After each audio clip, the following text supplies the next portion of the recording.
The Worship Hour is a Christian contemporary music bulletin of the Philippine Christian Fan-Made Broadcasters. All songs featured are duly owned by its respective groups and individuals. Duplication and illegal broadcast of this episode is strictly prohibited. Mega Manila's Christ-centered teaching and music. Stand by. I'll be right there. Your friend on air and online from MSRI Manila. Morning Star Radio. Ito ang 702 DZJS Jesus Saves. Kakapay mo sa katotohanan. Miyembro ng Philippine Christian Fan-Made Broadcasters at kapisanan ng mga fan-made broadcasters ng Pilipinas. You're listening to koolFM. koolFM is a TVH Group of Networks radio station. Sondo's greatest hits are here.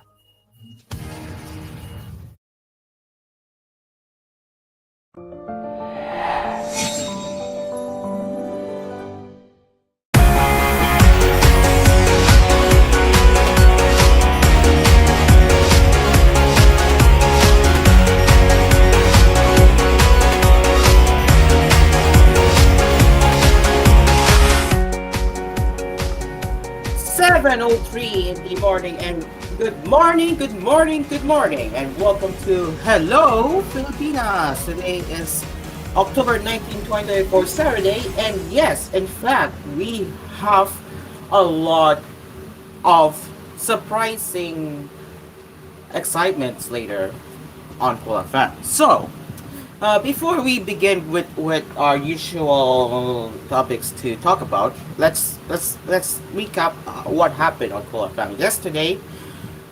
During Talk with Sam broadcast and my own special episode of Asphere Cafe, I have heard that my TGON was cancelled at that time. Yes, you heard me right. My TGON was cancelled because originally Geometric wanted to take over PJ Sen's time slot, but he cannot sacrifice it at this time because, again, I understand his circumstances because, you know, PJ Sen cannot sacrifice his show for my TGON because, or else the broadcast will not push through. And I mean, I understand PJ Sen's concerned, and I know Geometric really wanted to do it, but he really can't. It's not easy. So that's why Geometric decided to hold up the supposedly yesterday's episode of my TGON into today's episode. And yes, it will be preempting Tambayan ni Chit today.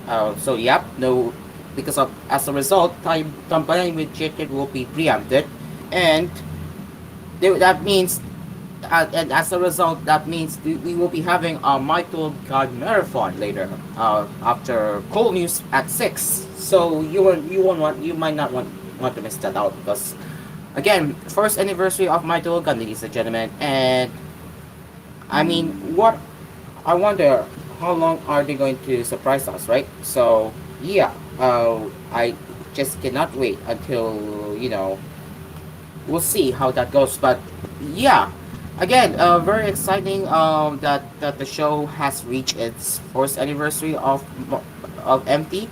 And I mean, from what I understand, they're going to have the rewind, not the rewind, but they're gonna have they're gonna take a look back at the first year of My TGON, which is when the show started on air, replacing, you know, the controversial show on koolFM. Yeah, you heard me right. Okay, so yes, again, guys, again, later tonight at 6:30 after koolNews at 6, there will be a My TGON marathon, two-part marathon. So 6:30 to 9 will be part 1.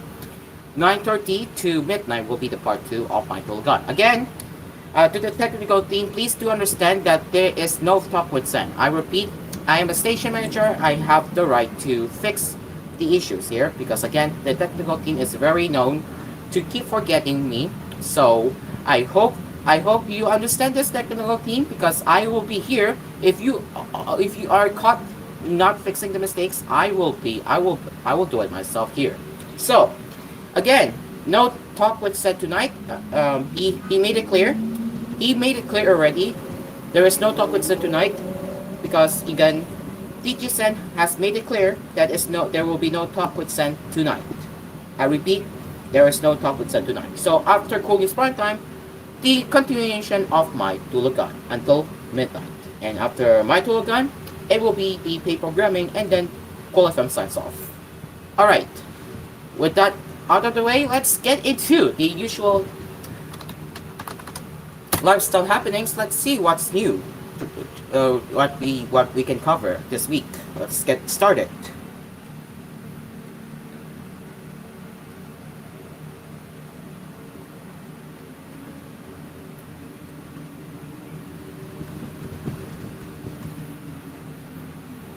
Okay, so let's see what's new here.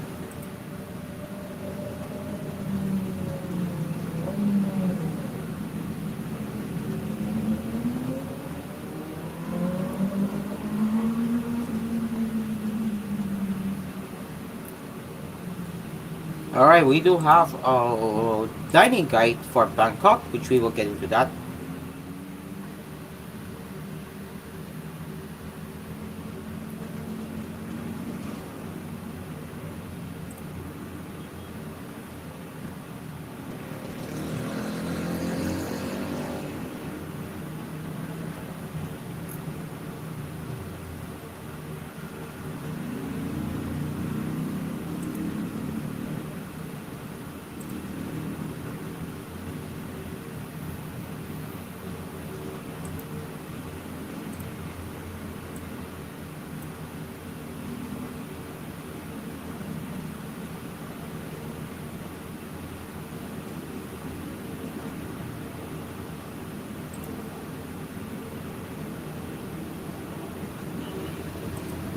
All right, let's begin with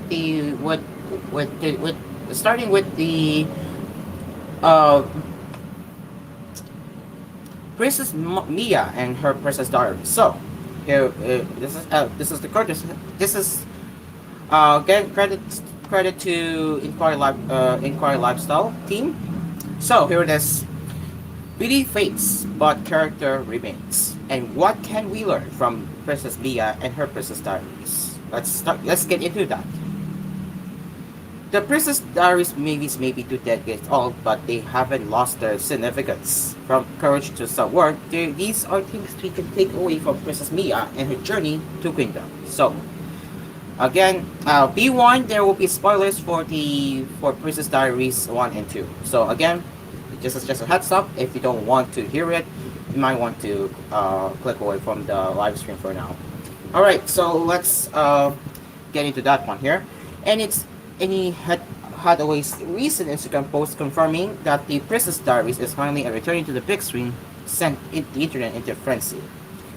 The film focuses on the Mia and terminal police and her journey from being an average awkward teenager to becoming the people's favorite princess and eventually queen. So let's take a look back at this one here. So even Princess sometimes wants to quit too. So Unfortunately, okay, given for some reason just popped up there. I did not say that. Weird. Anyways, I won't be able to play the clip because I'm afraid we will get a copyright claim on the live stream. Anyway, when Mia was first revealed to the public as the next in line for the throne of Genovia, she was overwhelmed. Imagine being just a regular 15-year-old one moment and then a ruler of the entire kingdom the next. It must have been one too many things happening all at once. She must mopped at school, her old pictures before the makeover were plastered all over the news, and not to mention, her best friend Lily was going on and on about how she didn't like her new style. Judging school and its drama, while training to be a princess, felt a little too much for the young royal, to the point where she asked Joseph, her bodyguard, if she could just tell everyone she quit. Joseph assures her that all she has to do is simply try. It's natural to feel these things, but it's important to at least try. It builds characters and develops resilience and confidence so you can become a better you. It is hard to maintain grace in the heat of a moment. However, this is something we can learn as we navigate life. It may feel unfair, but like Mia, we must shake it off and keep going. The crown might seem heavy, but if we change our perspective, it doesn't have to become a burden. Instead, it is an opportunity to change the world. Next one we have is beauty fades, but character remains. Mia tells Lana off while smashing ice cream on her cheerleading outfit. Yeah, I'm afraid. But you know what? Something I might just go out of that. But you'll never stop being a jerk. So let's take a look at this short clip here, to see what they meant here. So if we hover over here, right here, yes, right here. This is what they were referring to. Look at this one. You can tell they did special ice cream like that. Yup. Yeah. Told you. Like that. Yeah. See? Told you. Like that. That's what I'm talking about. Oh boy. Alright, throughout the entirety of the first movie, we see this stereotypical high school blonde cheerleading bully Lana take jabs at the young royal for absolutely no reason at all. She has been nothing but a jerk to the princess, even pretending to be Mia's best friend when she was announced here to the throne and setting her up in a scandal that almost cost her the throne. Mia, finally having enough, confronts Lana with a grip-brain realization that yes, well, she might be what the North considers a freak right now, that won't be the case forever.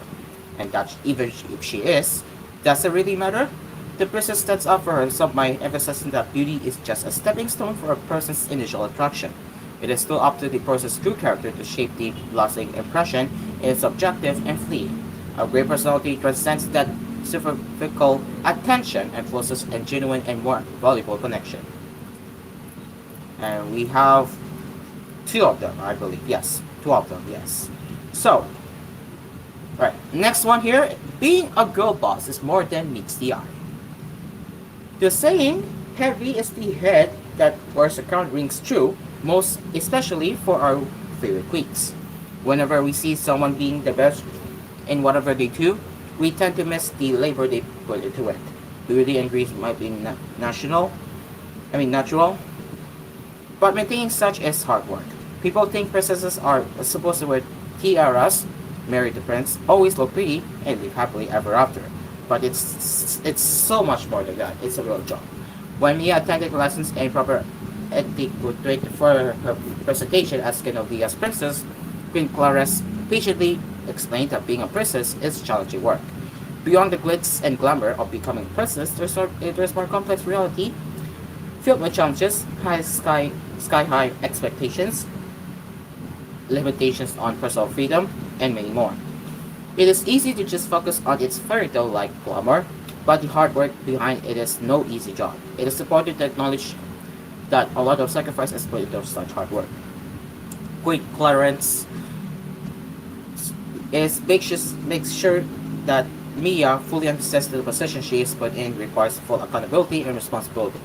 Recognizing the nuisance of hard work promotes a culture of appreciation and develops a positive environment for future generations, in this case, Mia and the future of Genovia. 4. We have 4. Be brave and take risk. When Mia was deciding whether or not she should accept the crown, a letter fell from the diary given by her late father. Courage is not the absence of fear, but rather the judgment that something else is more important than fear. For a while, before she read the letter, Mia was so sure she would leave and escape from all the pressure.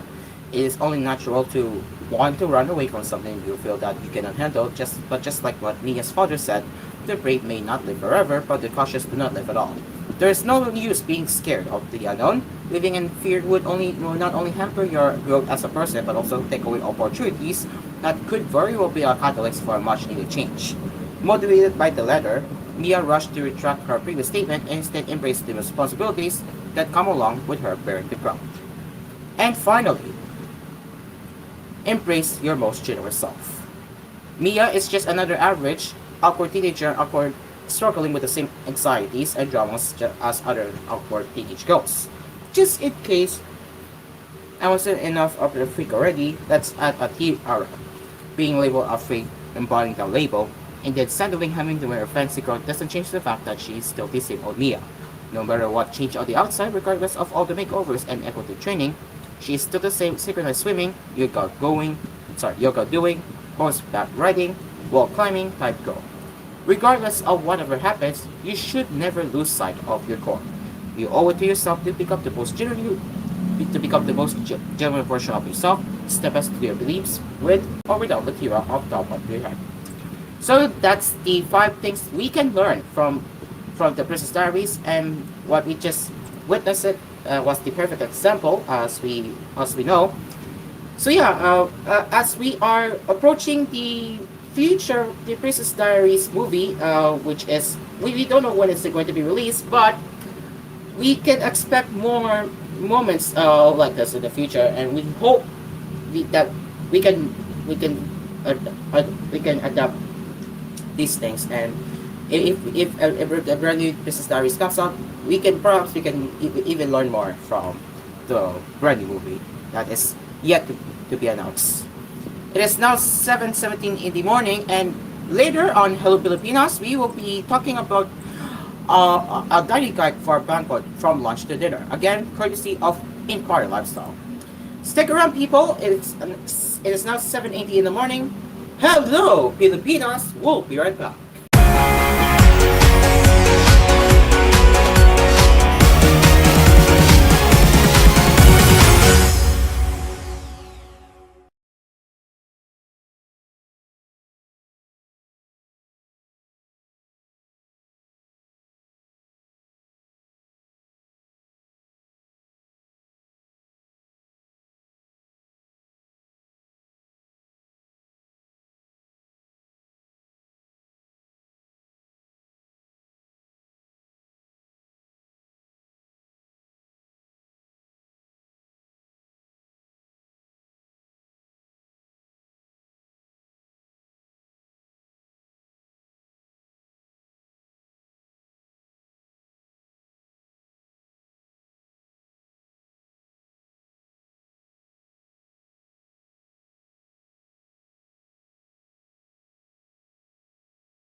timbang ni Chito sa weigh-in laban ni Chito umabot sa 300 kilogram.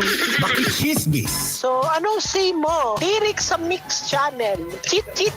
Next ka. Isipin kahit kayo. At makigulo tuwing gabi kasama ang Hangout with Mamon. Hangout with Mamon. Lunes hanggang Miyerkules, 8 p.m. at 9:30 p.m. Ito po ang Hangout with Mamon. Dito lang sa nag-iisang himpilan, koolFM.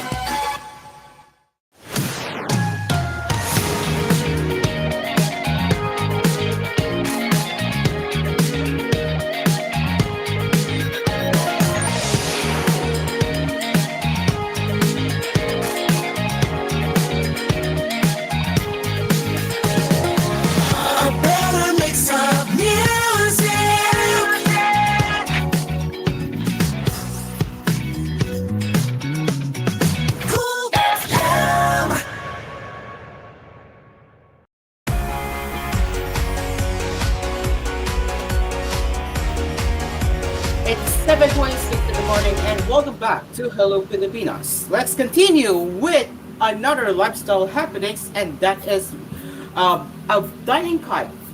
That is a dining guide of Bangkok from lunch to dinner, courtesy of Inquired Lifestyle. Let's continue, shall we? Here we go. Bangkok has quickly become one of their favorite cities, so much that they have returned twice in less than a year. Though its vibrant shopping scene keeps drawing me back, what they ultimately love about it is its endless array of culinary experiences. Whether it's grabbing a quick snack from a street vendor or enjoying a gourmet meal in a high-end restaurant, the Bangkok dining experience from morning to midnight never disappoints.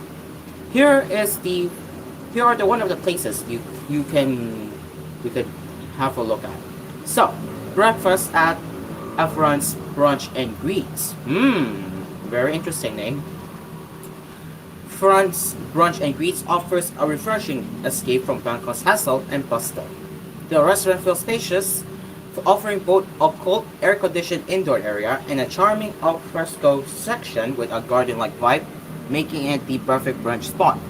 France is celebrated for its elevated twist on breakfast classics, refreshing acai, and fruit bowls and open-faced sandwiches. Sure, you can't go wrong with the classic eggs Benedict with salmon or hearty breakfast skillet loaded with sliced up eggs. With sliced up eggs, bacon, ham, roasted veggies, and beans. But the real claim to fame is the velvet egg and bacon sandwich. So this is the velvet egg and bacon sandwich. What you see in the photo right here. It does look yummy, huh? Yeah, I would say it does look yummy. I would definitely try that one day. This sandwich perfectly balances elegance and simplicity. The scrambled eggs are impossibly silky and picture perfect. The bacon thick, maple glaze, and deliciously bold. The whole thing is served on sturdy sourdough with just the right touch of maple glaze to tie it all together. So this is lemon poppy seed ricotta pancakes. It looks. I'm craving for this now. Oh my gosh, it looks good. Yeah, it looks yummy. But as incredible as the velvet egg and bacon sandwich was, they usually like to keep things lighter to kick off the day, and the lemon poppy seed ricotta pancakes definitely delivered. Each bite was paired with creamy ricotta, which added a rich, salty texture, but with the right amount of lemon zest to keep it refreshing.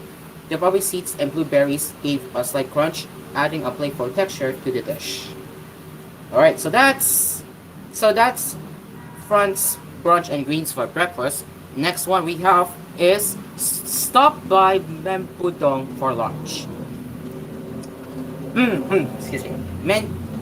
Mempudong, yes, Mempudong.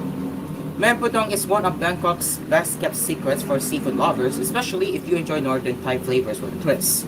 This restaurant specializes in pudong or fermented crab, a must-try traditional dish. Prepared with both seasonings like lime, garlic, chili, and fish sauce, it delivers an unforgettably sharp, tangy kick. Men Poo Dong also carries on the legacy of pickled egg crab, a local favorite that's been serving delicious boiled rice late into the night for over 30 years. The menu offers more than just Poo Dong dough, with other seasonal dishes like somtam or papaya salad, paired with shrimp, grilled fish, and other seafood platters, all prepared with that signature northern Thai flair. One dish that stood out was tom som tam poo dong, a very combination of shredded papaya, chili lime, and fermented crab that delivered a bunch of spice and sourness in every bite. Other favorites were the grilled prawns, perfectly cooked and seasoned with just the right amount of salt and chili, and their crispy pork with crackling skin. With branches in Tem Hong Lor, Khao San Road, and Sari Thai 27, they offer more than 200 authentic Thai dishes, ensuring plenty of options to satisfy your cravings for real local flavors. And now, for your midday stuff, you can get it from Glick Cafe. Glick Cafe, huh? So grab a midday pick me up at Glick Cafe in the lively Kuksovit neighborhood, inspired by Japanese culture. The name stands for good luck, I guess. And their local features are four-leaf clover, symbolizing good fortune. The cafe has a beautiful Japanese-inspired glass house design, complete with Instagram-worthy spots that are sure to catch the eye. The sleek glass interior and ample natural light create a warm, inviting atmosphere, while the lush garden greenery adds a nice touch of calm. So this what Glick Glick looks like. That's a lot, huh? Look at that. That's this dessert they offer here at Glick Cafe. So yeah, this is the for caption. An ice blended dog plushie, topped with espresso paired with a four-leaf clover shaped seed. Oh sorry, it's clone. Yeah. They admit that the stunning interior drew me, but they enjoyed their signature drink, a creamy ice blended milk plushie topped with rich espresso. It strikes the perfect balance between mild sweetness and bold cold flavor, making it incredibly refreshing. So here are the Jokes cream puffs, and you have our favorite flavors to choose from. We have gold grey tea Jokes cream, vanilla custard, hazelnut chocolate, chamomile or clovera, and matcha, of course. Oh, my favorite, yes, my favorite, matcha. Yes, I love matcha. And I can't stop thinking about those cute four-leaf clover shaped as cloves. They're wonderfully soft and moist, and they pair perfectly with clotted cream and jam. They also tried the Cox cream puffs in flavors like honey yuzu, vanilla custard, and hazelnut. They have not said anything if it's good, but I would say it's yummy. So yeah. So now for the dinner, if you want to have a dinner, you can go to the Common Salad Dang Eng. The Common Salad Dang Eng is not only a great place to grab dinner, but also a Bangkok destination in itself, offering a creative mix of trending eateries, cafes, and boutiques. Located in the heart of the vibrant Salad Dang Eng area, it's a social hub that brings together food lovers, creatives, and urban explorers in a beautifully designed open space. So you have a lot to choose from. Look at that. Their offerings look yeah, very craving. Yeah, look at that. Looks good here. And yeah, they have their operation hours. Where are they open? And then they also accept delivery here. Yeah, look at that. Robinhood Delivery, Lineman, Shopee, everywhere. So let's continue. What really drew them in was how it was all about community and shared experience. The Commons is spread over multiple levels, each with its own unique vibe. On one of their visits, they grabbed specialty coffee from Roots. Their brews are fantastic, by the way, and then wandered to Amatissimo for their luxurious pandan and coconut croissant cake. It felt like each level had its own little wall. They love discovering new flavors, whether it was fresh seafood, empty lobster lap, or savoring the Mediterranean dishes at Sip Sip. Every corner of the space had something exciting to offer, from street food inspired bites to elevated international cuisine. So you have what I don't know what's this called here. A homemade crochet, okay. Signature restaurant. Okay, so I believe that's what they're referring to. Mm-hmm. Looks yummy. For those looking to balance indulgence with wellness, there are also spots offering healthy bites, smoothies, and plant-based dishes. And if you're in the mood to explore beyond food, the top floors host pop-up shops, local brands, and creative events that reflect the city's dynamic culture. And for the dessert, you can get them from Chef Palette type mango sticky rice. So, so they have searched all over for the best mango sticky rice in Thailand, and well, they found the winner, and that is Chef Palette's type mango sticky rice. Yeah. So what makes this little spot special? Well, the mangoes are huge, super fragrant, and incredibly juicy. A single serving is more than enough for two people. But the real star of the dish is the warm, perfectly sticky rice. When you pour the rich, creamy coconut milk over it, the combination is pure magic. It's the kind of simple, satisfying flavor that just hits the spot. And the best spot, they're open 24 hours, and yes, you can get them from Grab, yes. They find themselves ordering it every night, even before they're back at the hotel, just to make sure they're waiting for me after a long day of shopping. Yeah, look at that. It looks very good. Yeah, it looks very, very good. Alright, so these are the locations where you can, these are the locations, so these are the guide for the Bangkok food locations if you are interested. So yeah, again, we showed you all of the places that you can go to for breakfast, lunch, snack, and dinner. And yeah, very cool, very, very cool. All right, let's continue here. Yeah, let's continue. What else here we have here? Let's just check here. It's 7:27, by the way. We will get into the recap from yesterday's headlines later. But for now, we're going to look for one more here.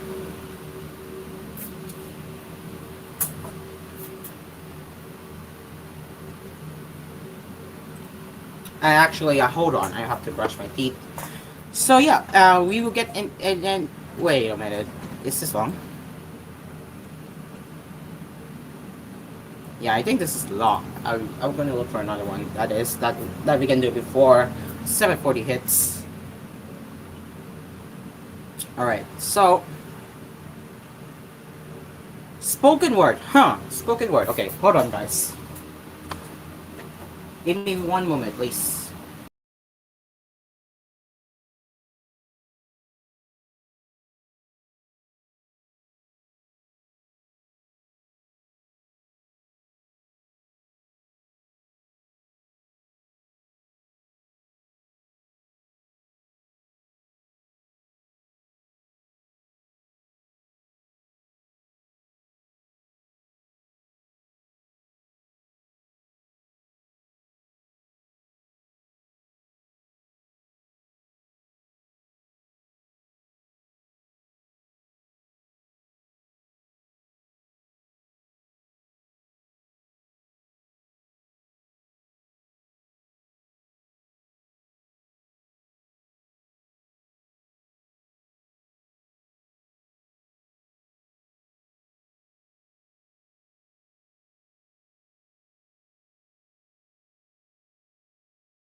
All right, I'm back. So now let's take a look here finally before we head into ad break in preparation for koolNews edition. So Leandro Reyes, the grandson of Severiano Lola Bastiang Reyes, is collaborating with Lee Han Creative Writing Foundation for the upcoming Lee Han Poetry Slam on October 24. So, here it is the spoken word, which I will increase the volume in just a bit. Let me just pause the video here. But yeah, and so one moment.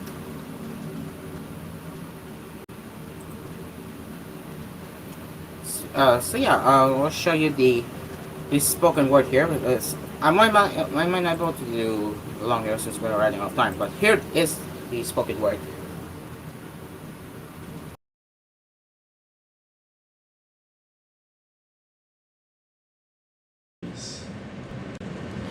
Though I think sometimes we do. Because you made me fly every time I held you. Even when you were mad, my heart was beating to thank you. And Charles was laughing, seeing how I felt when I met you because you're as beautiful.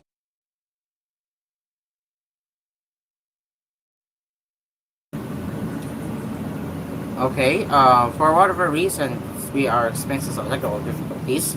But yeah, so that's a little bit behind the scenes of the spoken word from him. And what we have here? Oh yeah, the upcoming poetry slam that is taking place on October 24 at 7 p.m. at Linya headquarters, Magnitude Building Lipis, yes. And same promotion here. But yeah, looking cool for the spoken word artists as we speak here. Okay, 7:41 in the morning, and now we will get ready for the koolNews early edition with a recap of yesterday's headlines and of course what's happening with the latest updates. So stick around, people. Hello, Pilipinas. We'll be right back.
Live from Cool Studios, this is koolNews Early Edition. It's 7:49 in the morning, and this is koolNews Early Edition on Hello Pilipinas. Let's get into the recap of yesterday's headlines. Vice President Sara Duterte on Friday said she had warned the family of President Marcos that she would dig up the body of the patriarch Ferdinand Marcos Sr. and dump it into the sea if they continue to attack her, giving the public a graphic peek into a bitter feud between the two most powerful political families in the country. I told Senator Amy Marcos, if you don't stop, I will dig the grave of your father and I will throw him to the West Philippine Sea, she told reporters in an interview. One of these days, I'll really go there and get his body. Duterte said she made the threat to the senator, the elder sister of the president, in a group chat that included other people she did not identify. I don't think she responded to that, I can't remember, she said.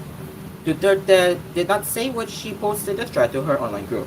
She spoke about it in response to reporters' questions about the widening rift between her and the president. The two were the formidable unity tandem in the 2022 polls after years of what seemed to be a strong political alliance. The dictator and the president's namesake died in 1989 while in exile in Hawaii, where the Marcoses fled after he was ousted in the 1986 EDSA People Power Revolution. After years of hesitation to bury him at libingan ng mga bayani by all previous administrations, Duterte's father, then President Rodrigo Duterte, decided in November 2016, just months after taking office, that the remains of the elder Marcos be buried there, as he was the former president and a soldier. His decision was challenged in the Supreme Court by opponents of the Marcos martial regime and survivors of torture and other human rights violations, who argued that it was illegal and contrary to law, public policy, morals, and justice. Opponents also cited ex-President Duterte's political debt to the Marcos family, which supported his campaign for the presidency. The court, however, ruled that the remains of Marcos Sr. could stay at Libingan as he was a former president. The way the vice president's threats against Marcos was reminiscent of her father's own threats against his critics, especially during his long-winded, vitriolic, and course-laden speeches and press briefing. Duterte claimed that she was the target of a mega million public relations attack. She is the subject of a highly publicized congressional inquiry into the alleged misuse of public funds, including secret funds, by the Office of the Vice President and the Department of Education when she headed it. Duterte became aggravated when she brought up last week's comments by Marcos, who said that he may have been deceived by the Vice President regarding their friendship. It was his response to Duterte's statement that she and the President were never really friends. When I heard that claim of deception, I thought I would answer it because, for the love of God, you're a president now. Do you still give weight to your feelings when you're a president? When you're a president, your tears, your gratitude, and stress take a back seat to the country and its people, she said. Duterte followed with more jabs at Marcos, telling him, you took time to even think about a woman's deception. You got a lot of spare time then. Shouldn't you prioritize hunger, fuel prices, and whether people could afford Noche Buena on their tables this Christmas? She said that a certain triangle is out to discredit and gain her credibility as a public official, identifying First Lady Lisa Ayanta Marcos as part of that group. She refused to name the others. Duterte said once that she was so angered at the president that she imagined herself decapitating him, showing with a gesture of her hand slicing off his head. Oh, that's scary. That was when Marcos refused to give his watch to one graduate who asked for it as a graduation gift at commemorates rights they both attended. On the issue of impeachment, Duterte said that between the two of them, Marcos deserved to be impeached more than her. You know, when I assumed office, I know I became an impeachable officer. So I read about what were the impeachable offenses, said Duterte. A lawyer, I already have a list of his 5 impeachable offenses. You think that would pass through the House? Of course not. She declined to specify the offenses. Talking about how some people faulted her for not running for president instead and leading the country after the 2022 polls, Duterte again took a swipe at Marcos. Is it my fault that we are on this road to hell? Is it my fault that the current leader does not know how to be a president? She said. Duterte admitted to feeling used by the Marcoses to gain the votes from Visayas and Mindanao and secure a win over Leni Robredo. Sought for comment on Duterte's remarks, Presidential Communications Office Secretary Cesar Chavez gave a clear reply, no statement from the office of the president, thanks. Duterte's attacks against Mr. Marcos come as the country gears up for midterm elections in May 2025, seen as a litmus test of the president's popularity and a chance for him to consolidate power and group a successor before his term ends in 2028. The open hostile of the vice president is partly driven by investigations of her father's brutal war on drugs in the House, which is led by Speaker Martin Romy Aldez, a cousin of the president. The House had also eliminated Duterte's confidential funds. Two House members slammed her as bastos and desperada, or rude and desperate.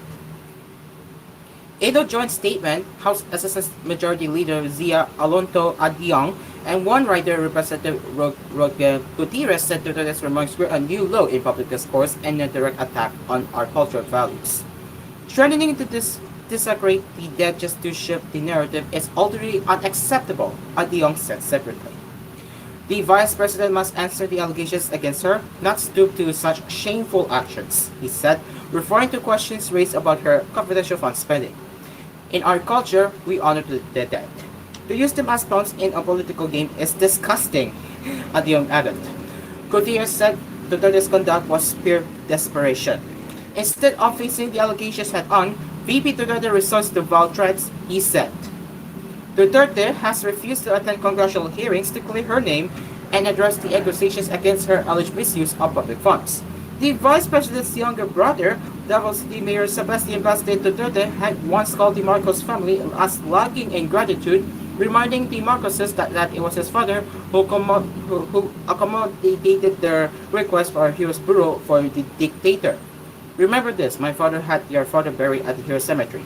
That could have been considered at the very least, but you didn't, Bastien said during a gathering of the supporters in Davao. Mr. President, if you don't have love, if you don't have aspirations for your nation, resign, he said. The mayor later apologized to Amy Marcos for his remarks against her brother. And the rift continues as Vice President Sara Duterte on Friday downplayed the multi-million state house rentals paid for by her office confidential funds for 11 days in 2022, saying they were not unusual expenditures by government. You know, it's not surprising in government to spend millions in a day, she told reporters in an interview at her office. Even during our days at DepEd, we even signed billions in wantages for the money or public funds to be released, so it's not surprising. This was her response to legislators who questioned the 16 million pesos the Office of the Vice President spent to rent 34 safe houses from December 21, 2022 to December 31st, 2022, as shown by acknowledged receipts submitted by the OVP to the Commission on Audit.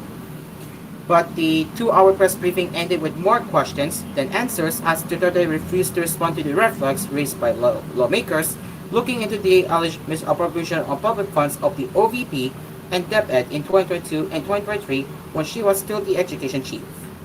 They're already doing the auditing. That's why I don't answer them. Because they're the ones doing the audit. COA didn't even ask about those safe houses. All they asked for were documents for the expenditures.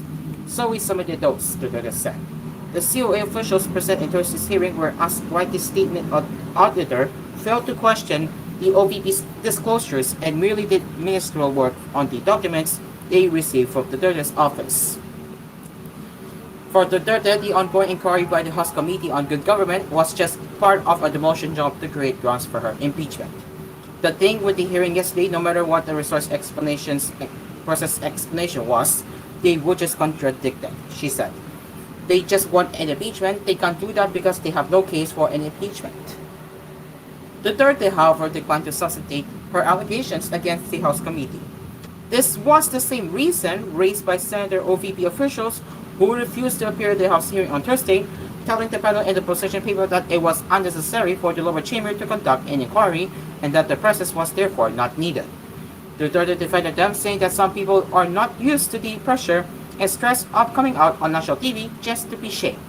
We have not really discussed our next move yet, but I told them that I am with you every step of the way. If you decide to be detained at the House, I will go with you, she said.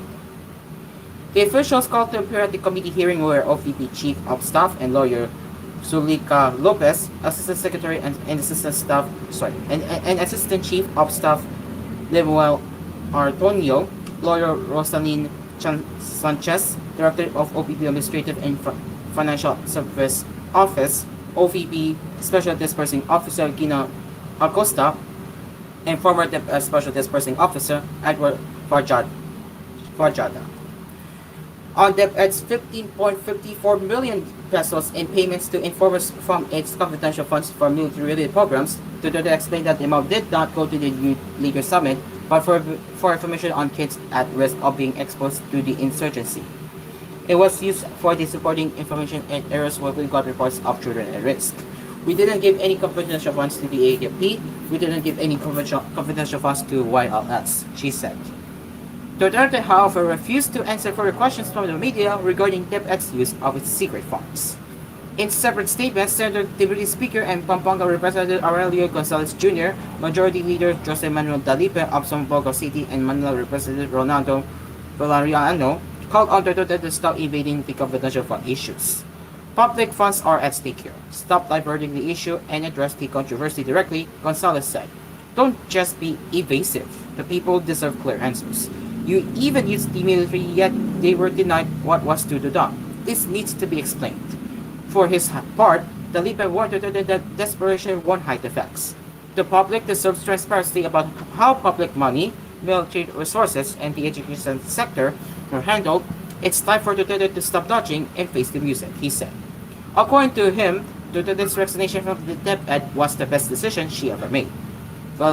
Valeriano shook off Duterte's claims of the constitutional crisis under the Marcos administration, reminding her that such a crisis will only happen if she tries to usurp the presidency.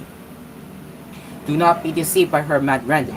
Her role is getting smaller now because the truth about her grift and corruption is being laid out in the open for all the people to witness and is being meticulously documented so that the prosecutors and courts will have the evidence they need to decide her fate, Valeriano said.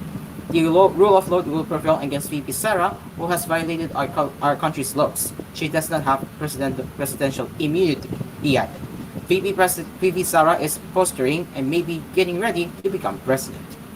Our retired Philippine Army General and 3 senior Army officers said they would not have issued certifications for the youth summits to DepEd. They had known that it would be used to justify the department's payments to informants. If we were made aware that the certification was going to be used to justify expenses that never passed through our office, we would not have issued it, said Colonel Manaros Torasing. It is not the policy of the Armed Forces of the Philippines to issue certifications for events or expenses that the military is not directly involved in, according to Torasing. The others from the Army who appeared at the hearing were the retired Major General Adonis Bajo, Auti Colonel Carlos Sangdang Jr., and Colonel Magtangko Panopio. The four officers had supervised the YLS, part of the Army's insurgency program in various localities, supposedly to combat recruitment of students by communist rebels. DepEd participated that it was the Army that footed the bill. In 2023, DepEd asked these officers to issue certifications for a different purpose. The 4 officers also denied any knowledge that the certifications would be used to support DepEd's claim of using confidential funds for informative rewards. Patalca's Representative Garfield Lustro noted that the certifications meant solely to confirm the military's participation in YLS were used without the AUP's knowledge to justify DepEd's payout. Lustro said that until the present, we're not even sure whether that money was indeed paid as a reward to informers.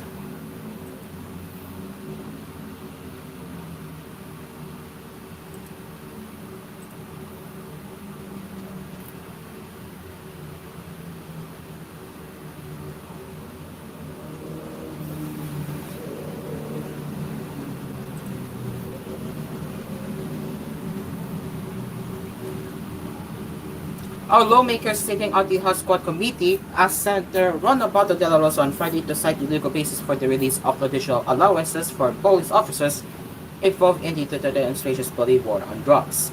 Manila Representative Bienvenido Ampante, who chairs the House Committee on Human Rights, one of the 4 components of the joint panel, said de la Rosa's recent disclosure in the media interview about the allowances raises more questions than answers. More so, Ampante said, because the funds were coursed through then Special Assistant to the President and now Senator Christopher Bongo, as revealed by De La Rosa. Was this allowed through a memo from the Philippine National Police? Did this have approval from relevant government agencies like the Department of Budget and Management? Did it course through Congress? Ambata said, if the allowances came from intelligence funds, that's still people's money. Before entering politics, De La Rosa served as the PNP chief in the early years of the Duterte presidency, becoming the chief enforcer of the anti-narcotics crackdown. Abate said De La Rosa's claims that the money given to PNP officers at the time were allowances must be a desperate attempt to disguise the amounts paid out to police officers. He only bolsters suspicions that taxpayer money was used as incentives for the police to deal with suspects, he said. While Senator De La Rosa's certification that the cash disbursements were intended to support police operational needs such as meals and transportation, the Quadcom stresses that this admission raises several critical questions about transparency and accountability, Abate said. Assuming that these are allowances, then Senator Butler needs to answer these questions. Were there safeguards in place to ensure that these allowances were used for legitimate operational needs? How was the distribution of these funds monitored to prevent misuse or the incentivification of violence? Abate asked. De La Rosa spoke about the allowances last week to refute the testimony of former Philippine Charity Sweepstakes Office General Manager Rowena Garma, who said she was tapped to help craft a reward system for the drug war when she was still an active police colonel.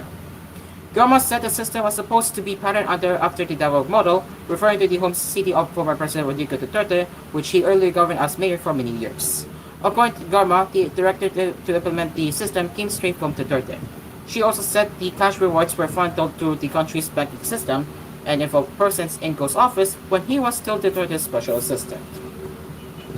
Ambate said that the House Quad Committee would ask the Anti-Money Laundering Council to confirm Garma's testimony, including her mention of a certain Peter Barugo, who allegedly processed rewards through his accounts in Metro Bank, Banco de Oro, and Philippine Savings Bank.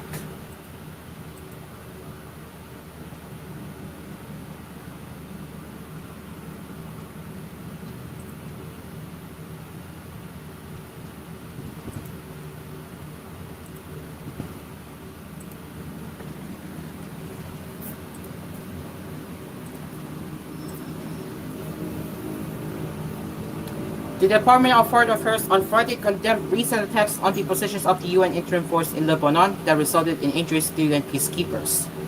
In a three-paragraph statement released on Friday by Major Teresita Daza, spokesperson for the DFA, and posted on its website, the Foreign Office condemned the attacks earlier announced by Israel on UNIFIL positions in Lebanon. The Philippines strongly condemns any action that endangers the safety and security of UN peacekeepers as they fulfill their mandate in accordance with the Charter of the United Nations, this statement read. We urge all UN member states to uphold their obligations under international law and ensure that peacekeepers are permitted to carry out their critical work. Violations of peacekeeping mandates undermine the rules-based international order and destabilize regions where peace efforts are most needed, it continued. We reaffirm our commitment to multilateral cooperation for the promotion of international peace and security, this statement concluded. The statement was released after Israel attacked identified strongholds of the Iranian-backed terrorist group Hezbollah along with the so-called Blue Line, which UNIFIL was mandated to demilitarize under at least 5 UN Security Council resolutions. The Philippines has sent more than 100 peacekeepers for UNIFIL through the years, but no Filipino peacekeepers were stationed in Lebanon at the time of the attacks. Since last week, Israel Prime Minister Benjamin Netanyahu complained that UNIFIL failed in its mandate to demilitarize southern Lebanon and even allowed the terrorist group Hezbollah to build tunnels from UNIFIL positions, which were used for missiles attacks on Israel. The Israel Defense Force have released videos showing that the tunnels contain weapons, rockets, missiles, and barracks that were used to attack Israel. The United Nations has now replied to the complaints. Earlier this week, Israel began attacks on key positions in Lebanon, notably in Ras Nabodra and Lapone, where UNIFIL peacekeepers were hurt as IDF pursued Hezbollah terrorists. Neither the United Nations nor UNIFIL has responded to demands for explanations why entrance to combat tunnels, which evidently took months to build, were found at UNIFIL positions along the Blue Line, the 150-kilometer long demarcation line of the demilitarized zone. The terse DFA statement also did not say whether it questioned UNIFIL over the Hezbollah tunnels or whether the Philippines supported such acts of terror.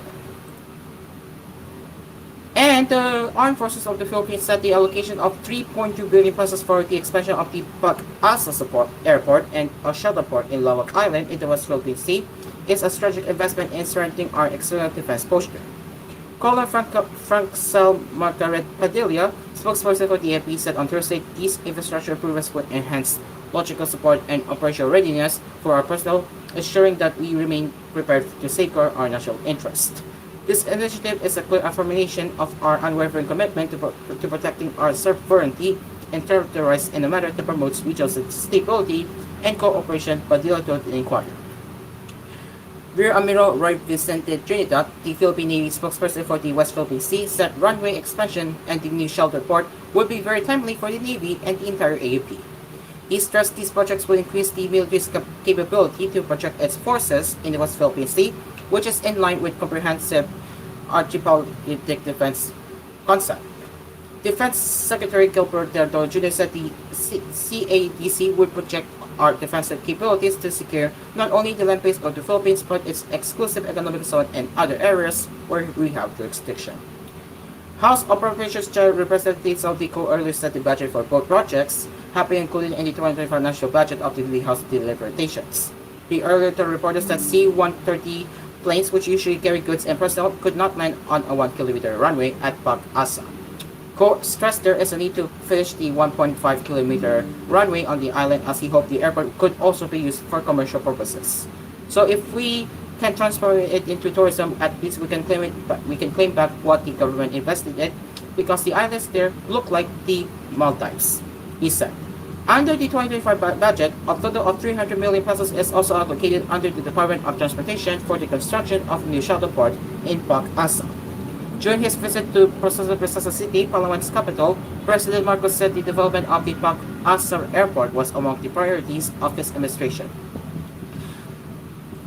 Pag-asa is the Philippine-occupied island in the Smart Base inhabited by a population of about 300. It is about 480 kilometers from Procesa City. A number of Chinese vessels have been swarming in the vicinity of Pag-asa as Beijing continues to assert its privy claims in the South China Sea, including parts of the West Philippine Sea. It is now 8:11 in the morning, and that is the first part of koolNews Early Edition on Hello Pilipinas, where we covered the recap of yesterday's headlines. Later, in the second part of koolNews Early Edition, we will be covering the international headlines along with the latest weather update courtesy of Pag-asa. Stick around, we will be returning to Hello Pilipinas shortly, but first, you'll get to hear the brand new BRB stinger of koolNews Early Edition, and that is also a sneak peek that we will be returning back on air as a standalone edition of koolNews Early Edition starting next month. So stay there for that. With that, we will be right back.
of Marcy.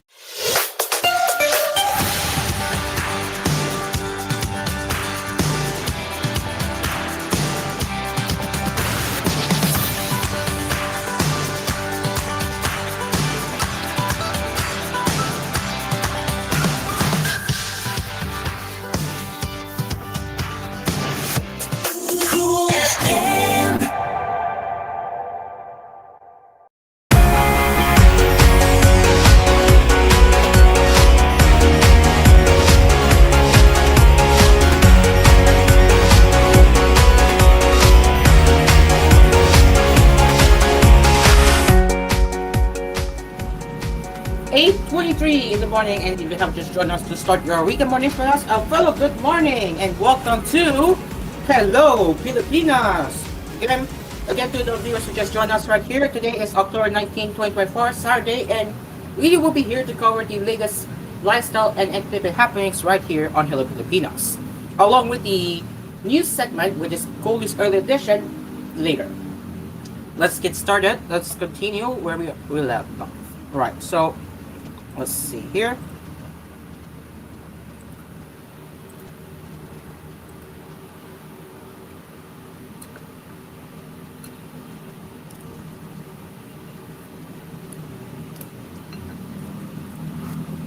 Let's go to let's just go to. Do you have any more happenings in the?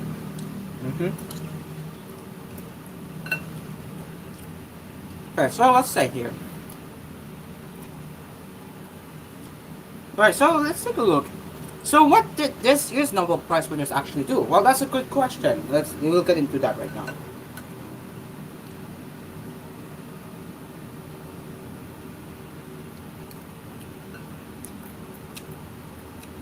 So here we go. So what are they actually doing? What are the winners actually doing? Well, let's go here. So for the Nobel Prize in Physics, we will read here. So, where is it? Hold on.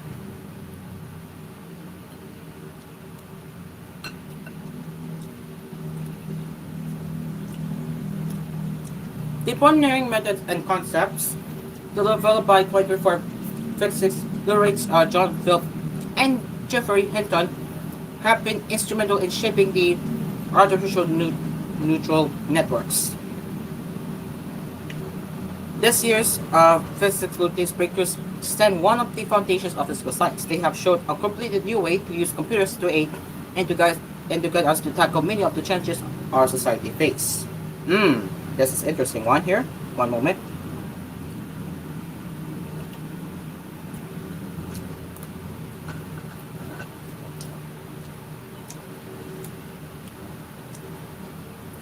Thanks to their work, MIT now has a new item in its toolbox, which we can choose to use for good purposes.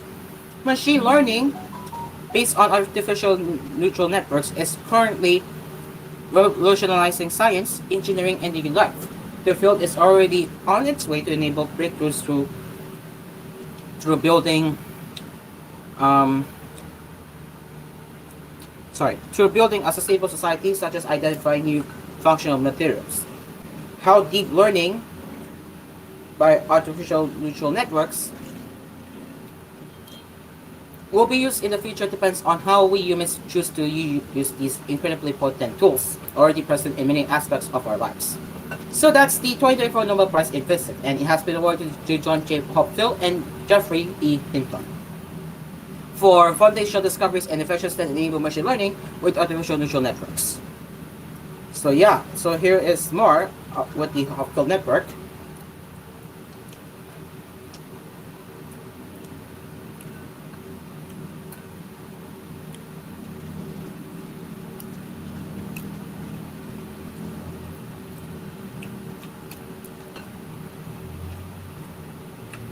So this is the illustration right here. With fed and incomplete pattern, fragmented memory uses an artificial neutral network to find the original store pattern. So this is how it works right here. So what you're seeing right here is the input pattern and the same pattern. So memories are stored in a landscape, right? So number one, when the train network is fed with a distorted or incomplete pattern, it can be likened to dropping a ball down a slope in this landscape. 2. The ball rolls until it reaches a place where it is surrounded by objects. In the same way, the network makes its way towards lower energy and finds the closest safe pattern. So this is the input pattern, and then this is the safe pattern right here. You can tell the difference, a big difference. So very cool. And next one for the Nobel Prize in Chemistry, well, here it is. We will be reading that one here. How many do I have here?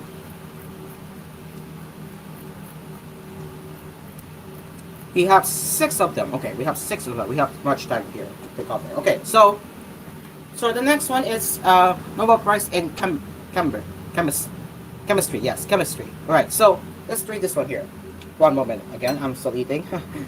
I needed to have my breakfast right here. So yeah, apologies.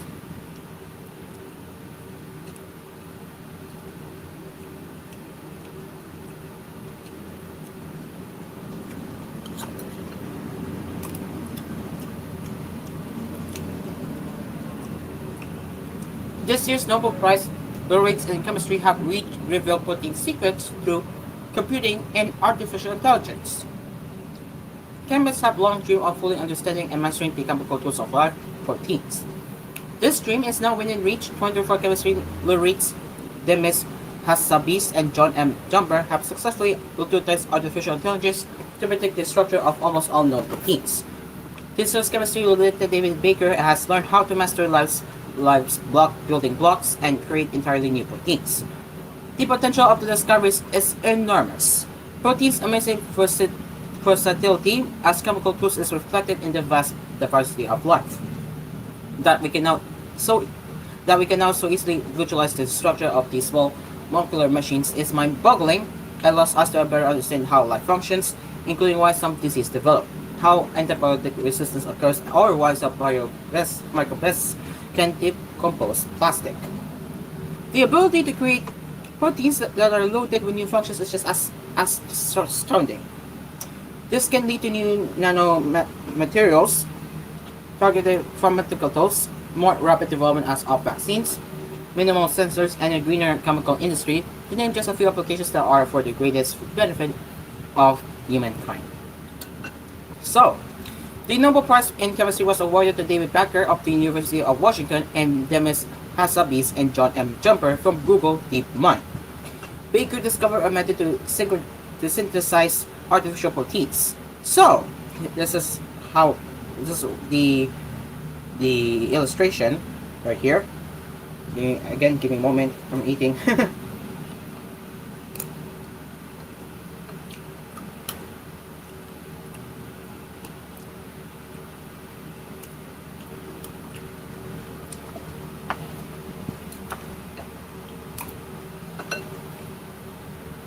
Okay, so here's the illustration. As you can see, this is the 2016. This is the one here in 2016. You have the new nanomaterials were up to 120 proteins exponentially linked together, and then in 2017, this is proteins that bind to an opioid called fentanyl, purple. These could be used to detect fentanyl in the environment. 2021 is nanoparticles, yellow, with proteins imitating influenza virus on the surface screen that can be used as a vaccine for influenza, successful in animal models.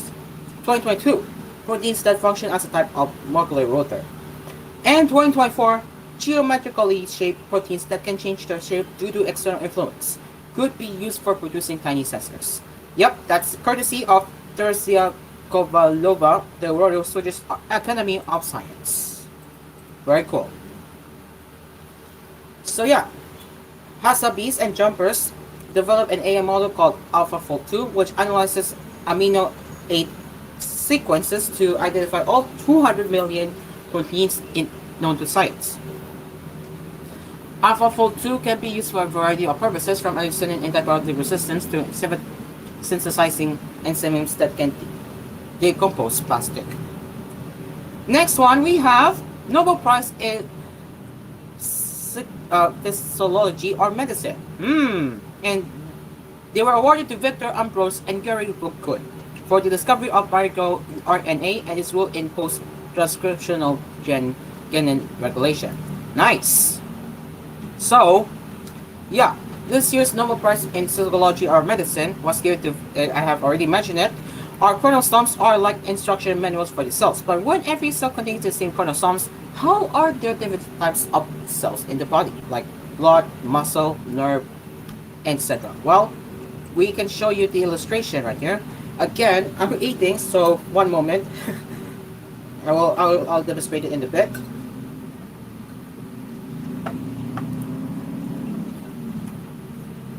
Well, you can see, guys, we have DNA, RNA.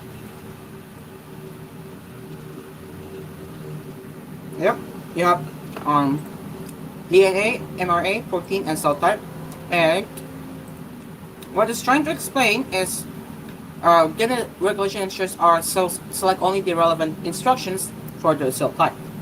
So, this is how it works. So, if my knowledge is correct, this is a guinea, right? You can see, this is your face, this is your arm, this is your body, this is your leg. So, this is how it works, guys. So, you have the transcription, translation, a protein, and a cell type, and then right here. So that's how it's being illustrated. You can tell the protein cells right here. You can see how that works, right? And then right here is the human genome that contains estimated 20,000 genets. So that's how it works. So yeah, Ambrose and Rukun discovered that microRNA, a new class of RNA molecules, plays a crucial role in gene regulation. Deficiencies in this process often lead to the development of diseases such as cancer and diabetes. This makes the discovery not only important in understanding human psychology, but also inherent to possibly helping advance medical science. Excuse me about that one here. We're not going to go too much, but this is the last one we'll do, and we will stop here. So, the last one is Nobel Prize in Literature. And that is Han Kan for her intense project post that confronts historical traumas and exposes the fragility of human life.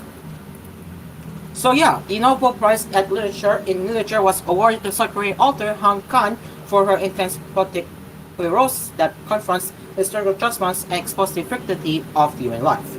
According to chair of the Nobel Committee, Andres Lawson, in her oeuvre, Han confronts historical traumas and individual sets of rules, and in each of her works exposes the fragility of human life. She has a unique awareness of the connections between body and soul, the living and the dead, and in her erotic and experimental style has become an innovator in contemporary pose. The rest we have is Nobel Nobel Peace Prize that goes to Nihon Hikankiyo, and the Savages Hit Banks Prize in Economic Science in memory of Alfred Nobel. So that is it. Yeah, that is it. Okay, I'll get into the entertainment headlines in a bit. I just need to finish my quote here again. But yeah, what a great examples of how the Nobel Peace winners are doing. Again, salutes to them, guys. Salutes to them. Okay.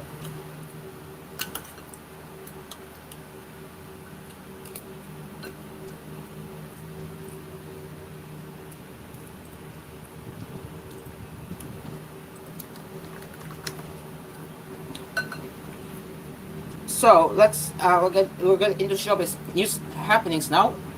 That is what's happening locally.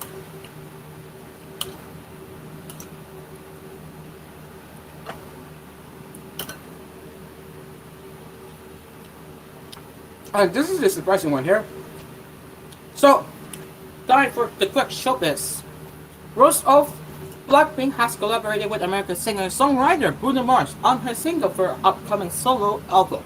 Ooh, awesome! According to the Black Label, Rose released the single APT, Rose and Bruno Mars, on Friday, October 18, ahead of the release of her first solo LP, Rose C, scheduled for December 6. So, the single is a duet that Rose took part in composing and writing the lyrics.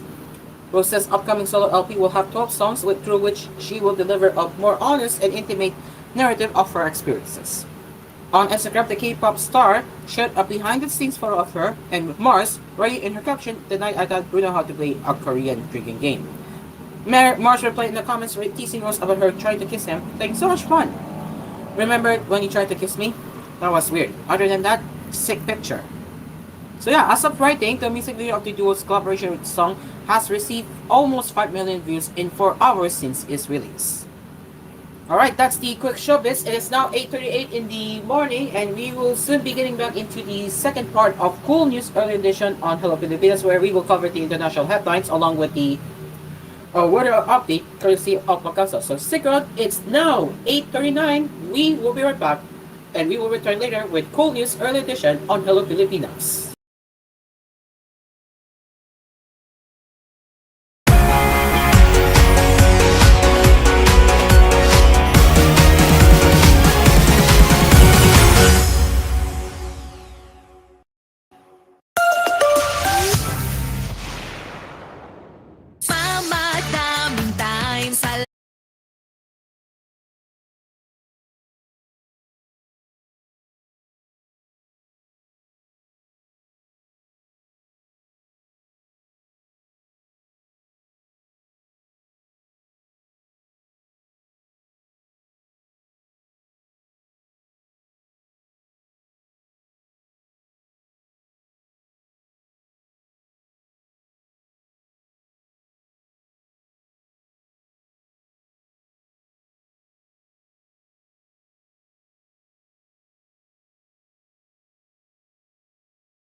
Live from Cool Studios, this is koolNews Early Edition.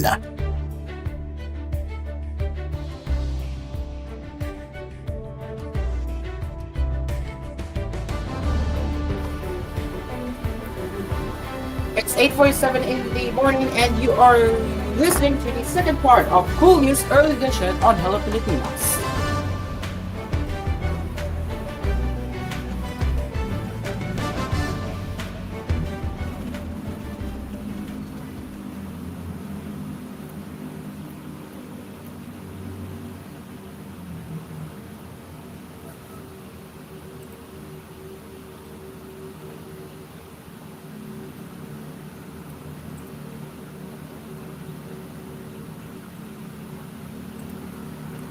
Let's get into the international headlines as Hamas voted Friday that it will not release the hostages seized during its October 7th attack on Israel until the Gaza war ends, as it's mourned the death of its leader, Yahya Sinwar. The killing of Sinwar, the mastermind of the deadliest attack in Israeli history, had raised hopes of a turning point in the war, including for families of the Israeli hostages and Gazans enduring a humanitarian crisis. But Qatar-based Hamas official Khalil al-Hayya, who mounts Sinwar in a video statement, reiterated the Palestinian group's position that no hostages would be released unless the aggression against our people in Gaza stops. Israeli forces plummeled Gaza with airstrikes on Friday, with rescuers recovering the body of 3 Palestinian children from the rubble of their home in the north of the territory, according to Gaza's Civil Defense Agency. We always thought that when this moment arrived, the war would end and our lives would return to normal, Gemma Abu Mendi, a 21-year-old Gaza resident, told AP. But unfortunately, the reality on the ground is quite the opposite. The war has not stopped, and the killings continue unabated. Sinwar was Israel's most wanted man, and his death, announced by the Israeli military on Thursday, deals a major blow to the already weakened group. Israel Prime Minister Benjamin Netanyahu called Sinwar's killing an important landmark in the decline of the evil rule of Hamas. While it did not spell the end of the war, it was the beginning of the end, he added. Some hailed the news of Sinwar's death as a sign of better things to come. The U.S. President Joe Biden, whose government is Israel's top arms provider, said Sinwar's death was an opportunity to seek a path to better peace, a better future in Gaza without Hamas. In a joint statement, Biden and the leaders of Germany, France, Britain emphasized the immediate necessity to bring the hostages home to their families for ending the war in Gaza and ensure humanitarian aid reaches civilians. Former U.S. President Donald Trump, who is seeking a second term in elections next month, said Sinwar's death would make it easier to achieve peace. Israel campaign group The Hostages and Missing Families Forum urged Israel's government and international mediators to leverage this major achievement to secure hostages' return. In August, Netanyahu called Sinwar the only obstacle to a hostage deal. Al-Yala Metzger, daughter-in-law of killed hostage Yoram Metzger, said with Sinwar dead, it was unacceptable that the hostages would stay in captivity even one day. But she added, "We are afraid that Netanyahu does not intend on stopping the war, nor does he intend to bring the hostages back." An Israeli RSP found that Sinwar was initially wounded in the arm by shrapnel, but killed by a gunshot to the head, the New York Times reported. The Times said it was unclear who fired the shot or when, and what weapon was used. Turkey, whose President Recep Tayyip Erdogan was close with Hamas political chief Ismail Haniyeh, who was killed in Tehran in July, offered its condolences after Sinwar's death.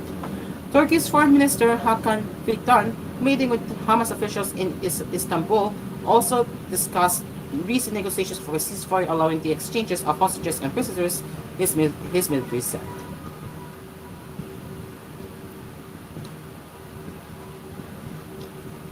A conservative estimate puts the death toll among children in Gaza at over 14,100, said James Elmer, spokesman of the United Nations Children's Agency, UNICEF.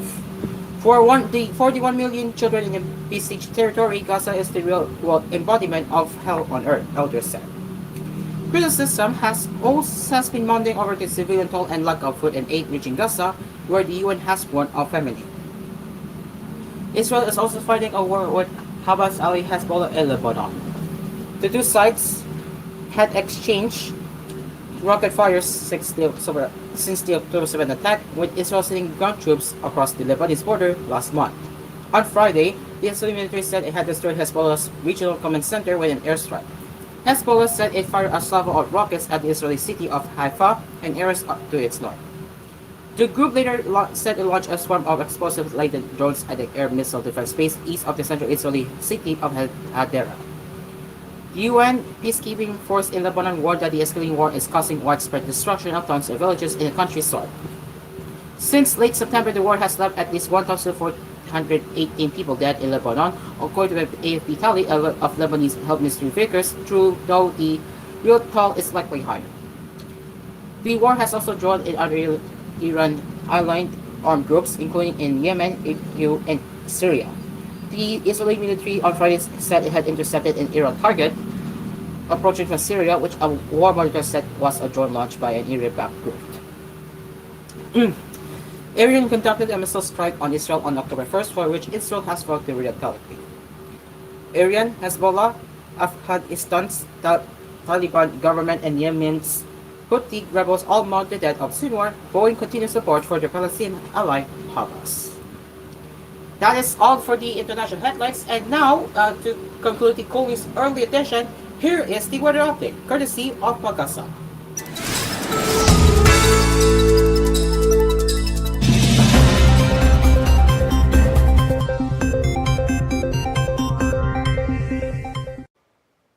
Magandang umaga mula sa Pag-asa Weather Forecasting Center. Ito ng ating update sa magiging tayo ng panahon sa susunod na 24 oras. Makikita natin dito sa ating latest satellite images itong mga makakapal na kaulapan na patuloy nakakaapekto dito sa bahagi ng Mindanao ay ang patuloy na ring epekto nitong Intertropical Convergence Zone o ITCZ. Ito yung salubungan ng hangin mula sa Northern at Southern Hemisphere. Dahil sa ITCZ, asahan natin ang mataas na tsansa ng pag-ulan ngayong araw dito sa southern at western portions ng Mindanao, pati na rin dito sa bahagi ng Palawan. Sa Metro Manila at sa nalalabing bahagi ng ating bansa, makakaranas tayo ng maaliwalas sa panahon. Sasamahan lamang yan ng mga isolated rain showers or localized thunderstorms, especially dito sa eastern section ng Luzon dahil yan sa pag-iral ng easterlies o yung hangin na nanggagaling sa Karagatang Pasipiko. At patuloy nga nating minomonitor itong low pressure area sa labas ng ating Philippine Area of Responsibility. Latest location natin kanina alas 3 ng umaga ay sa layong 1,455 kilometers silangan ng southeastern Luzon. Medium chance yung senaryo natin nakikita para sa low pressure area na ito. Ibig sabihin nito, posible itong maging isang ganap na bagyo within the next 24 to 48 hours. Pero hindi naman natin ito inaasahan or low chance of tropical cyclone development within the next 24 hours. At para naman sa kalagayan ng ating panahon ngayong araw dito sa Luzon, malaking bahagi ng Luzon, including Metro Manila, magpapatuloy itong maaliwalas sa panahon. Pero itong easterlies o yung hangin na nagagaling sa Karagatang Pasipiko, posibleng magdulot ng mga isolated thunderstorms dito sa eastern section ng ating bansa, particular na sa areas ng Cagayan Valley, sa bahagi ng Isabela, Quezon at ilang bahagi ng Bicol Region. At maghanda rin tayo sa mga chance ng thunderstorms dito sa Metro Manila, especially sa late afternoon to evening. Pero ngayong umaga sa tanghali ay generally fair weather conditions ang ating inaasahan. Agwat ang temperatura para sa lawag ngayong araw, posibleng umabot ng 32 degrees Celsius. 32 degrees naman sa bahagi ng Tuguegarao at 24 degrees Celsius sa Baguio City. Maximum temperature forecast para sa Metro Manila ngayong araw, posibleng umabot ng 32 degrees Celsius. 33 degrees naman sa bahagi ng Legazpi at 31 degrees Celsius sa area ng Tagaytay. Sa bahagi naman ng Palawan, Visayas at sa Mindanao, itong southern at western sections nga ng Mindanao, pati na rin dito sa Palawan, particular dito sa areas ng Zamboanga Peninsula, Barm, Socsargen at Davao Occidental. Asahan natin mataas sa chance ng mga kalat-kalat na thunderstorms ngayong araw. Dulot pa rin yan ng Intertropical Convergence Zone o ITCZ. Kaya patuloy tayong maging handa at alerto sa mga banta ng pagbaha at pagguho ng lupa, lalong-lalo na kung tuloy-tuloy ang pag-ulan na ating mararanasan. Para sa Visayas at sa rest of Mindanao, makakaranas rin tayo ng generally fair weather conditions throughout the day. Maganda pa rin tayo sa mga tsansa ng localized thunderstorms, especially sa hapon hanggang sa gabi. Maximum temperature forecast para sa Kalayaan Islands ngayong araw, posibleng umabot ng 32 degrees Celsius. 32 degrees naman dito sa bahagi ng Puerto Princesa at 32 degrees Celsius sa areas ng Iloilo, Cebu at Tacloban. Maximum temperature forecast para sa Cagayan de Oro ngayong araw, posibleng umabot ng 32 degrees Celsius. 33 degrees naman sa bahagi ng Davao at 32 degrees Celsius sa area ng Zamboanga. At sa kalagayan nating karagatan sa kasalukuyan, walang nakataas na gale warning sa anumang baybay na ating kapuluan at banayad hanggang sa tamtamang pag-alon na ating inaasahan sa malaking bahagi ng ating bansa. Gayunpaman, posible pa rin yung mga thunderstorms o yung mga offshore thunderstorms. Kaya asahan natin itong paglakas ng hangin kung meron tayong offshore thunderstorms. At kaakibat dito ang bagyang pagtaas ng ating mga alon. Kaya iba yung pag-ingat pa rin sa ating mga kababayan na maglalayag. At para naman sa ating 3-day weather outlook sa malaking bahagi ng ating bansa, at ito nga low pressure area na ating minomonitor sa labas ng PAR, ay naasahan natin na posible itong pumasok ng ating area of responsibility within the day. At yung senaryo nga natin nakikita para sa sama ng panahon na ito, tumataas na ngayon chance ng tropical cyclone development. So yung senaryo po natin ay medium chance na maging bagyo ito. Ay naasahan natin na posible nga itong maging bagyo within the next 24 to 48 hours. At yung time period na ito, possibly by late Sunday to early next week. So gayon pa man, sa ngayon malayo pa ito sa ating bansa. Pero sa mga susunod na araw, inaasahan natin dahil sa bahagyang paglapit nito sa ating kalupaan, posible ito magdulot ng mga pag-ulan sa ilang areas ng Luzon, particular na sa bahagi ng Cagayan Valley, Aurora, malaking bahagi ng Southern Luzon at ng Visayas. Dito naman sa area ng Palawan at Mindanao, dahil naman sa ITCZ or Intertropical Convergence Zone, magpapatuloy itong mataas sa chance ng mga kaulapan at thunderstorms sa mga nabanggit na lugar. Kaya malaking bahagi ng ating bansa sa mga susunod na araw, inaasahan natin ang mga pag-ulan na dulot ng ITCZ at itong posibleng bagyo na ating binabantayan. Kaya ugaliing umantabay sa mga future updates sa pinapalabas ng Pag-asa ukol sa ating ulat panahon, pati na rin dito sa ating low pressure area na may monitor sa labas ng ating Philippine Area of Responsibility. At ang haring araw dito sa Kamanilaan ay sisikat mamayang 5:48 ng umaga at lulubog naman mamaya sa 5:34 ng hapon. At para sa karagdagang impormasyon tungkol sa ulat panahon, lalong-lalo na sa mga rainfall or thunderstorm advisory sa posibleng i-issue ng ating Pag-asa Regional Center sa ating mga lokalidad, ay follow kami sa aming social media accounts at DOST_Pag-asa. Mag-subscribe rin kayo sa aming YouTube channel sa DOST Pag-asa Weather Report at palaging bisitahin ang aming official website sa pag-asa.dost.gov.ph. At yan lamang po ang latest mula dito sa Pag-asa Weather Forecasting Center. Magandang umaga sa ating lahat. Ako po si Dan Villamil Nag-uulat. And that is it for the weather update.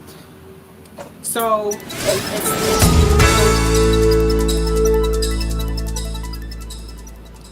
And that is it for the koolNews early edition on Hello Pilipinas. We will return with more news headlines later with koolNews at noon. Till then, I'm Cairo. Now let's return to Hello Pilipinas to conclude Hello Pilipinas.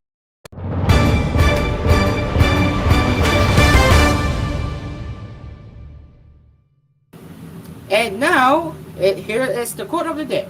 To be free is to have achieved your life. That's from Tencent Williams. Ladies and gentlemen, that is it for Hello Pilipinas today. Thank you very much for joining us to start your weekend mornings with here. We will be back again tomorrow at the same time, same stations. And again, we would like to invite you to the Mind Tulgan Marathon that is set to happen later at 6:30 p.m. after koolNews at 6. And the continuation at 9:30 after koolNews prime time. So again, you don't want to miss this out because my Tulkan will have its first anniversary celebration. See you tonight. And with that, I'm Caro.